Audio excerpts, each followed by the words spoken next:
بۆ مەسعود بارزانی میوانداری بەڕێز شوان هەورامی چاودێری سیاسیمان کردووە لە ستودیۆکانمان لە شاری سێمانیەوە. کاک شوان سوپاس بۆ ئامادەبوونت. ئەمەوێ بپرسم پەیامەکانی تیلەرسن و ماتیس بۆ مەسعود بارزانی بەڕێزتان چۆنی هەڵەسەنگێنن؟ بەناوی خوای بەخشندە و میهرەبان، ئێمە ئەبێ زۆر چاک بزانین کە ویلایەتە یەکگرتووەکانی ئەمریکا لە دوای هاتنی ترامپ ستراتیژێکی تایبەتی هەیە، ئەویشەوەی کە هیچ کاتێک لە ناوچەکە خزمەتگوزاریە پێشکەش ناکە بەبێ ئەوەی کە لە بەرانبەری ئەو خزمەتگوزاریەوە پاداشتەکەی وەرگرێ. ئێمە ئێستا بینین ویلایەتە یەکگرتووەکانی ئەمریکا لە نیمچە دوورگەی کۆریا ئیدارەی کێشەیەکەکە، لە کەنداو ئیدارەی کێشەیەترەکە. ئەمڕۆ ترامپ باسی ئەوەی کرد، باسی گلەی لە هاوپەیمانێکی 40 ساڵەی خۆی ئەکا وەکو پاکستان کە گوایە بووەتە لانکەی گروپە تیرۆریستیەکان و ئەمریکا لەمە دوا ستراتیژی خۆی لەگەڵ هیندستانە ڕێکەخا بۆ چارەسەری کێشە و گیرروگرفتەکانی ئەفغانستان و مەسەلەی تیرۆر.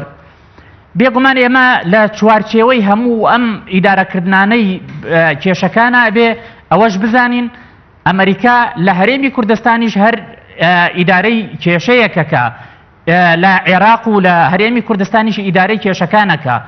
ئێمە زانین تەنانەت لە مادەی 140 کە مادەیەکی دەستوری عێراقا ویلایەتە یەکگرتووەکانی ئەمریکا کە کاتێ هات لیژنەی بیکەر هامیلتۆنی نارد بۆ دیراسەکردنی بارودۆخی عێراق و راپۆرتی گروپی دیراسەکردنی عێراقیان بڵاو کردەوە.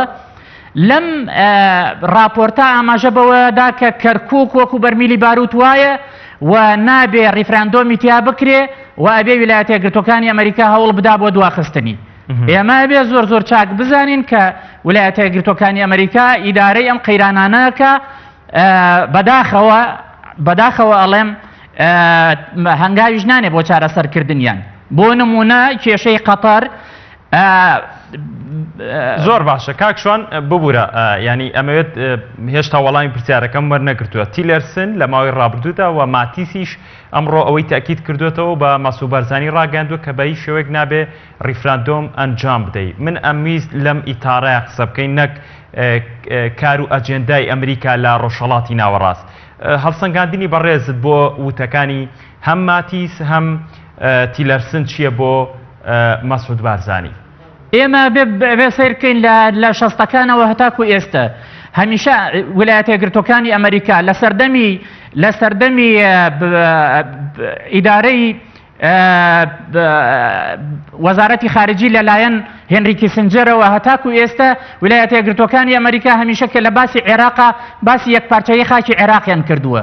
هیچ کاتێ لەگەڵ داواکاریەکانی میلەتی کوردان نەبوون بۆ ئەوەی کە سەربەخۆیی وەرگێ. لەبەرەوە ئەمە شتێکی تازە نییە. تەنانەت لە دوای نسکۆی شۆڕشی ئەیلول کە لیژنەی پایک کە لیژنەیەک بوو کە کۆنگرێسی ئەمریکا دیاری کرد بۆ دیراسەکردنی ڕێکەوتنامەی جەزائیر کە بەشێک لەو راپۆرتە کەوتە بەردەستی میدیاکانی ئەمریکا بە کورتی ئەڵێ ویلایەتە یەکگرتووەکانی ئەمریکا و دەستگای هەواڵگریە وڵاتە CIA ڕێگەی نەدا کە کوردەکان لەگەڵ حکوومەتی عێراقیە بگەنە ئەنجام، بەڵکو بەکاری هێنان بۆ گوشارخستنە سەر حکوومەتی عێراق بە قازانجی شای ئێران بۆ دەستەبەرکردنی ئەو داخوازیانەی کە شای ئێران هەیبوو لە حکوومەتی عێراقی. دوای ئەوەش کە شاو سەدام ڕێککەوتن کوردەکانی بە حاڵی خۆیان ڕەها کرد. یعنی ئێمە بێ زۆر چاک بزانین هەتا ئەم لەحزەیەش وەکو ئاماژەم پێدا لە مادەی 140 شاوان نایانەوێ مادەیەکی دەستوری لە عێراق جێبەجێ بکرێ کە بەشێک لە مافەکان بۆ کورد بگەڕێنێتەوە. یعنی ئێمە بێ زۆر چاک بزانین کە ئەمریکا ئیدارە ئەم کێشانەکە. بۆ ئێستا بێ زۆر بەڕوونی سیرکەین. مەسعود بارزانی داوەتەکە بۆ واشنگتۆن کۆمەڵی سیناتۆر دیارە لە ژێرەوە پێڵن ئێوە ڕیفراندۆمەکەتان ئەنجام بدەن.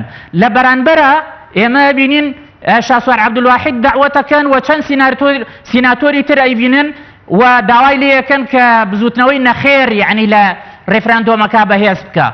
یعنی اینجا لەلایەکی تریش کە من حەز ناکەم زۆر وردی کەمەوە، تەنانەت ئەمریکا ئەوێ لە ناو باڵی حیزبەکانیشە باڵ بۆ خۆی دروستکە.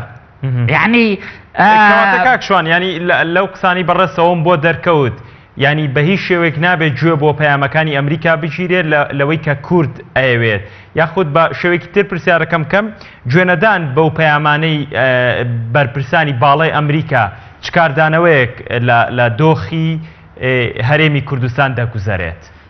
مەبەستمەوە نییە بڵێم کە گوێ بە ئەمریکا نەدرێ، ئەوە هەڵەیەکی گەورەیە کە گوێ بە ئەبێ هەرێمی کوردستان زۆر باش گوێ لە پەیامی یەکێتی ئەوروپا بگرێ، گوێ لە پەیامی ئەمریکا بگرێ، گوێ لە پەیامی وڵاتانی دنیا بگرێ. ئێمە یەکەمان بەڕاستی ئەگەر بینەوە سەر هەرێمی کوردستان گلەیەکە لەوە ئەکرێ ڕێفراندۆم بەم شێوەیەی کە هەرێمی کوردستان دەستی داوەتێ ڕێفراندۆم سەرکەوتوو نابێ. ئێمە گەر سەیری تەجروبەی ئێریتریا بکەین، سەیری تەجروبەی باشووری سوودان بکەین، کۆسۆڤۆ بکەین، تەیموری خۆرهەڵات بکەین، لە هیچ یەکێک لە وڵاتانە ڕێفراندۆم بەم شێوەیەی کە کاک مەسعود ینی بڕیاری لەسەر داوە نەکراوە. لەو وڵاتانە ڕێفراندۆم لەژێر چاودێری نەتەوە یەکگرتوەکانە ئەنجام دراوە. ئێمە بوو لە 2003 بەدواوە هەتاکو ئێستا بەداخەوە ئەڵێم هەتا ئێستا ئێمە پرۆتۆکۆلێکمان نییە لە نێوان بەغدا و هەولێرە کە نەتەوە یەکگرتوەکان چاودێری کردبێ. ئەمانە هەر لەسەر پۆست و پارە و ئیمتیازات لەگەڵ بەغا ڕێککەوتون یا تێکچوون.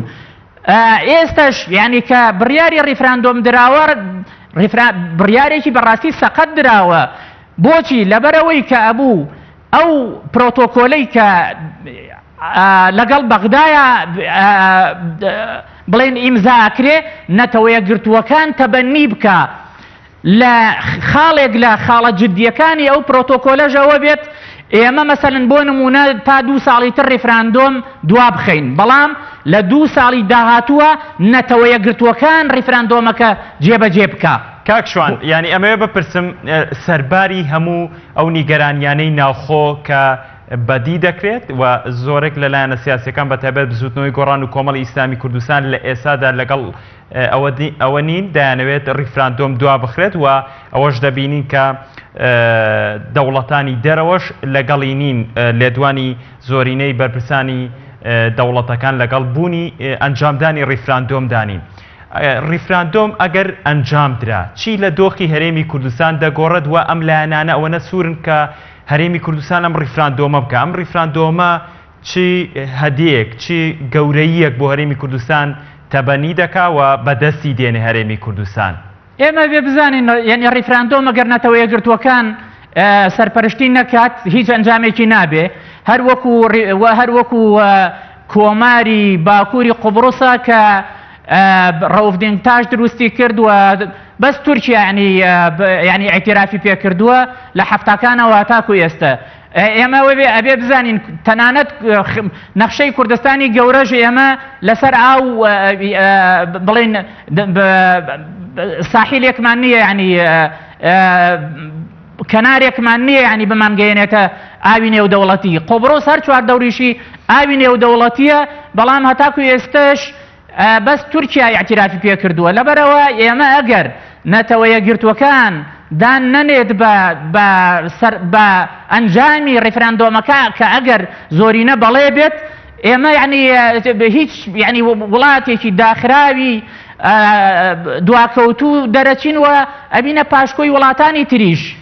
کاکشوان وەکو کۆتا پرسیارم ئەوە چەندین جارە مەسوود بارزانی لە وتەکانیدا لە کۆڕ و سیمینار و کۆنفرانسەکاندا بازەوە کات کە هیچ کاتێکی تر ئامادە نییە خۆی بپاڵەوێتەوە وەکو سەرۆکی هەرێم، بەڵام دەبینین کە حزبەکەی کە لەگەڵ لایەنەکان دادەنیشن و بۆی بگەنە دەرچەیەک بۆ تێپەڕاندنی ئەم قەیرانانەی ڕووی لە هەرێمی کوردستان کردو، ئامادە نین سازش لەسەر ئەوە بکەن کە پەرلەمانی کوردستان قسە لەسەر یاسای سەرۆکایەتی هەرێم بکات و هەمواری بکاتەوە. ئەم دوو هەزناکەی دوو فاقیەک هەیە؟ بێگومان کاتی خۆشی کە ئەوە بوو بەڕێز بارزانی داوای کاراکردنەوەی پەرلەمانی کرد تەنانەت وتی بە ئەو سێ سەرۆکایەتیە لا بدرێن ینی وەکەڵێ هەرسێکیان وەکو پاکێجێک ینی مامەڵەیان لەگەڵا بکرێ بەڵام ئەوەی کە پێداگیری کرد لەسەر ئەوەی کە سەرۆکی پەرلەمان نەمێنێ بەڵام کاک مەسعود بمێنێ ینی شاندەکەی پارتی دیموکراتی کوردستان بوو ینی ئەوان عەرقەڵەیان دروست کرد و ئێستش ینی هەر ئەوانن کە گرفت دروستەکەن لە ڕێگەی ئەوەی کە ئەو داخوازیەی کە کاک مەسعود بە جەماوەری ئەڵێ نەگاتە ئەنجام وئیلا ئەگەر یعنی ئەوەی کە کاک مەسعود ئەڵێ شاندەکەی پارتی دیموکراتی کوردستانش ئەوە جێبەجێ بکە هیچ گرفتێک نامێنێ پەرلەمانەکەوێتەوە کار یەکەمین کاری پەرلەمانی کوردستان ئەوە بێ لە ئەو کاتە کە یاسای سەرۆکایەتی هەرێم هەموارەکرێ و ئەم شێشەیەی کە 2 ساڵە بەرۆکی هەرێمی کوردستانی گرتووە بە ئاسانترین شێوە چارەسەرەکرێ من پێم وایە ئەوەی کە کاک مەسعود دەیڵێ وەکەڵێ شاندەکەی پارتی دیموکراتی کوردستان پێچەوانەی ئەوە ڕەفتارەکە کە هۆی چییە کە کاک مەسعود بە شێوەیە قسەکات و شاندەکەشی لەگەڵ لایەنەکان کە دادەنیشێت بە پێچەوانەی ئەو قسانی ئەوەوە هەنگاوەنێن من پێم وایە کاک مەسعود ینی ئەگەر ئیرادە بکە بڵێ ئەبێ ئەوەی کە منە یڵێم ئێوە لە گفتوگۆکانتانە ئەوە جێبەجێ بکەن کە من بەڵێنم داوە بە جەماوەری کوردستان پێم وایە لە ماوەی 24 سەعاتە هەموو کێشەکان چارەسەرەکرێن بەڵام بەداخەوە من وا هەستەکەم کە ئەوەی کە کاک مەسعود بە جەماوەری ئەڵێت یعنی ئەو گوشارە ناخاتە سەر شاندەکەی کە شاندەکەیشی بەو ئاراستەیە و بەو ئاقارە